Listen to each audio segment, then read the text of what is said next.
ನಮ್ಮ ಸಚಿವರ ಮೇಲೆ ಭಾಳ ಗೌರವವನ್ನು ಇಟ್ಕೊಂಡಿದ್ದೀವಿ. ಆದರೆ ನಮ್ಮ ಅರಣ್ಯ ಇಲಾಖೆ ಅಧಿಕಾರಿಗಳು ಈ ರೀತಿ ಉತ್ತರವನ್ನು ಕೊಡ್ತಾರೆ ಅಂತಲೂ ಕೂಡ ನಾನು ತಿಳ್ಕೊಂಡಿರಲಿಲ್ಲ. ಯಾಕಂದರೆ ನಾವು ಭಾಳಷ್ಟು ಮಾನವನ ಜೀವ ಆದಂಥ ಸಂದರ್ಭದಲ್ಲಿ ಪ್ರಾಣಿಗಳ ಮೇಲೆ ಏನು ನಮ್ಮ ತಾಲೂಕಿನಲ್ಲಿ ಸುಮಾರು 10 ಪ್ರಕರಣಗಳು ದಾಖಲೆ ಆಗಿದೆ. ಆ ದಾಖಲೆ ಸಂದರ್ಭದಲ್ಲಿ ನಾನು ಪ್ರತಿ ಸಂದರ್ಭದಲ್ಲೂ ಕೂಡ ಅರಣ್ಯ ಇಲಾಖೆಯವ್ರ ಜೊತೆ ಹೋಗಿ ಏನು ನಮ್ಮ ಮಾನವರು ಮತ್ತು ಅರಣ್ಯ ಅಧಿಕಾರಿಗಳ ಜೊತೆ ಸಂಘರ್ಷಣೆ ಆಗ್ತಿತ್ತು ಅದನ್ನು ಕೈ ಬಿಡಿಸ್ತಕ್ಕಂಥ ಕೆಲಸವನ್ನು ನಾನು ಮಾಡಿದ್ದೀನಿ. ಇತ್ತೀಚಿನ ದಿನಗಳಲ್ಲಿ 6 ತಿಂಗಳಲ್ಲಿ 8 ಪ್ರಕರಣಗಳು ದಾಖಲೆ ಆಗಿದೆ. ಆನೆಗಳ ಅವಳಿ ಇರ್ಬೋದು, ಹುಲಿಗಳ ಅವಳಿ ಇರ್ಬೋದು.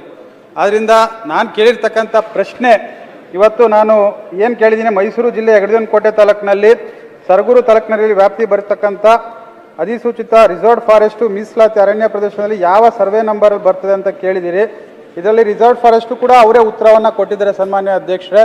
ಇಷ್ಟು ಗ್ರಾಮಗಳು ಕೂಡ ಸುಮಾರು 60ರಿಂದ 70 ಗ್ರಾಮಗಳು ಸೇರ್ತದೆ.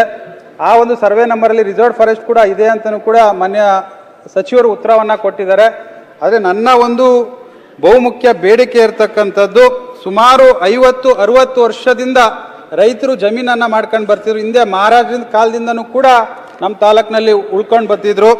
ಇತ್ತೀಚೆಗೆ ತಮ್ಮ ಒಂದು ಉತ್ತರದಲ್ಲಿ HD ಕೋಟೆ ತಾಲೂಕು ಕೋವಳ ಗ್ರಾಮದ ಸರ್ವೆ ನಂಬರ್ 23ರಲ್ಲಿ 969 ಎಕರೆ ಪೈಕಿ 228 ಎಕರೆ ಸರ್ವೆ ನಂಬರ್ 44ರಲ್ಲಿ RTC ಆಕಾರ ಬಂದು ಮತ್ತು 515 ಎಕರೆಯಲ್ಲಿ ಅರಣ್ಯ ಇಲಾಖೆಯಿಂದ 851 ಎಕರೆ ಜಮೀನನ್ನು ಚಿಕ್ಕನಾಯಕನಹಳ್ಳಿ ಸರ್ವೆ ನಂಬರ್ ಬ್ಲಾಕ್ 2ರಲ್ಲಿ ವ್ಯಾಪ್ತಿಯಲ್ಲಿ ಬರ್ತಕ್ಕಂಥ ಅಧಿಸೂಚನೆ ಸರ್ವೆ ನಂಬರ್ 48 125 ಎಕರೆ ಮತ್ತು 887 ಎಕರೆ ಪ್ರದೇಶ ಅರಣ್ಯ ಇಲಾಖೆಯಿಂದ ಸೇರಿದ್ದು ಈ ದಾಖಲೆಯನ್ನು ನೀಡಿರ್ತಾರೆ. ಆದರೆ ವಾಸ್ತುಸ್ಥಿತಿ ಬಹುತೇಕವಾಗಿ ಅಷ್ಟು ಜಮೀನು ಅರಣ್ಯ ಇಲಾಖೆ ಪ್ರದೇಶಕ್ಕೆ ಬರೆದಿಲ್ಲ ಸನ್ಮಾನ್ಯ ಅಧ್ಯಕ್ಷರೇ.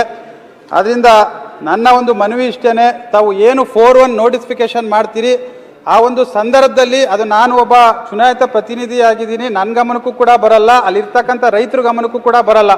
ಏಕಾಏಕಿ ಅವ್ರು ಬಂದು ಅರಣ್ಯ ಇಲಾಖೆಯವರು ಇದು ನಮಗೆ ಸೇರ್ತಕ್ಕಂಥ ಜಮೀನು ಅಂತಲೂ ಕೂಡ ಹೇಳ್ತಾರೆ. ಅಲ್ಲಿರ್ತಕ್ಕಂಥ ತಹಸೀಲ್ದಾರ್ಗಾಗಲಿ ಜಿಲ್ಲಾಧಿಕಾರಿಗಳಿಗಾಗಲಿ ಇದ್ರ ಬಗ್ಗೆ ಗಮನಕ್ಕೂ ಕೂಡ ತರಲ್ಲ.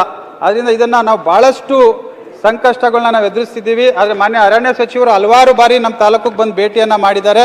ಇದ್ರ ಬಗ್ಗೆ 2-3 ಮೀಟಿಂಗು ಕೂಡ ನಮ್ಮ ಸಚಿವರು ಮಾಡಿದ್ದಾರೆ. ಆದರೆ ಉನ್ನತ ಮಟ್ಟದಲ್ಲಿ ಇದನ್ನು ಮೀಟಿಂಗ್ ಆಗಬೇಕು ಅಂತಲೂ ಕೂಡ ಸಚಿವರು ನನಗೆ ಹೇಳಿದ್ದಾರೆ. ಅದರಿಂದ ನನ್ನ ಒಂದು ಉದ್ದೇಶ ಇದು ಮತ್ತೊಮ್ಮೆ ಎಲ್ಲ ಜಮೀನುಗಳು ಕೂಡ ರೀಸರ್ವೆ ಆಗಬೇಕು. ರೆವಿನ್ಯೂ ಇಲಾಖೆ ಮತ್ತು ಅರಣ್ಯ ಇಲಾಖೆಯವರು ಇದನ್ನು ಹೈಪರ್ ಕಮಿಟಿಯಲ್ಲಿ ಮೀಟಿಂಗ್ನ ಮಾಡಿ ಯಾವುದ್ಯಾವುದು ರಿಸರ್ವ್ಡ್ ಫಾರೆಸ್ಟ್ಗೆ ಬರ್ತದೆ, ಯಾವುದ್ಯಾವುದು ರೈತರುಗಳು ಉಳ್ತಾ ಇದ್ದಾರೆ ಆ ಜಮೀನನ್ನು ಬಿಟ್ಕೊಡ್ಬೇಕು ಅಂತಲೂ ಕೂಡ ಈ ಸಂದರ್ಭದಲ್ಲಿ ಮನವಿಯನ್ನು ಮಾಡ್ತೀರಿ. ಜೊತೆಗೆ ಎಷ್ಟೋ ಗ್ರಾಮಗಳನ್ನ, ಊರಲ್ಲಿ ಇರ್ತಕ್ಕಂಥ ಗ್ರಾಮಗಳನ್ನ ಸ್ಮಶಾನ ಮನೆಗಳಿಗೂ ಕೂಡ ನಾವು ಹಕ್ಕುಪತ್ರಗಳನ್ನ ಕೊಟ್ಟಿದ್ದೀವಿ. ಸ್ಮಶಾನನೂ ಕೂಡ ಇದೆ, ದೇವಾಲಯನೂ ಕೂಡ ಇದೆ. ಆ ದೇವಾಲಯನೂ ಕೂಡ ನಾವು ರಿಸರ್ವ್ಡ್ ಫಾರೆಸ್ಟ್ನ ಮಾಡ್ತೀವಿ ಅಂತಲೂ ಕೂಡ ಈ ಹಿಂದೆನೂ ಕೂಡ ಪ್ರಸ್ತಾವನೆ ಕೂಡ ಹೋಗಿದೆ ಸನ್ಮಾನ್ಯ ಅಧ್ಯಕ್ಷರೇ. ಅದರಿಂದ ಅದನ್ನೆಲ್ಲನೂ ಕೂಡ ಕೈ ಬಿಡಬೇಕು ಅಂತಲೂ ಕೂಡ ಮಾನ್ಯ ಸಚಿವರಿಗೆ ಮನವಿ ಮಾಡ್ತೀನಿ. ಉದಾಹರಣೆಗೆ ಚಾಮುಂಡಿ ಬೆಟ್ಟನೂ ಕೂಡ ದೇವಾಲಯ ಕೂಡ ಇದೆ, ಅದನ್ನು ಕೂಡ ಡೀಮ್ಡ್ ಫಾರೆಸ್ಟ್ ಇಲ್ಲ ರಿಸರ್ವ್ಡ್ ಫಾರೆಸ್ಟ್ ಅಂತ ಅದಕ್ಕೆ ನನಗೆ ಮಾಹಿತಿ ಇಲ್ಲ. ಅದೇ ರೀತಿ ನಮ್ಮ ತಾಲೂಕಲ್ಲೂ ಕೂಡ ಚಿಕ್ಕದೇವನ ಬೆಟ್ಟ ಅಂತ ಇದೆ, ಅದನ್ನು ಕೂಡ ಇವತ್ತಿಗೆ ಅದನ್ನ ರಿಸರ್ವ್ ಫಾರೆಸ್ಟ್ ಮಾಡೋಕ್ಕೆ ಹೊರಟಿದ್ದಾರೆ. ಅದನ್ನು ಕೂಡ ಪ್ರಕರಣನ ಕೈ ಬಿಡಬೇಕು ಅಂತಲೂ ಕೂಡ ಮನವಿ ಮಾಡ್ತೀನಿ. ಆ ಬೆಟ್ಟಕ್ಕೆ ಸಾವಿರಾರು ಜನ ಭಕ್ತರು ಕೂಡ ಹೋಗ್ತಾರೆ, ಅಲ್ಲಿ ನಾವು ಭಾಳಷ್ಟು ಡೆವಲಪ್ಮೆಂಟ್ ಕೂಡ ನಾವು ಮಾಡಿದ್ದೀವಿ. ಅದರಿಂದ ಇದನ್ನೆಲ್ಲನೂ ಕೂಡ ಪರಿಗಣಿಸಬೇಕು ಅಂತ ಮಾನ್ಯ ಸಚಿವರಿಗೆ ನಾನು ಮತ್ತೊಮ್ಮೆ ಮನವಿ ಮಾಡ್ತೀನಿ ಅಧ್ಯಕ್ಷರೇ.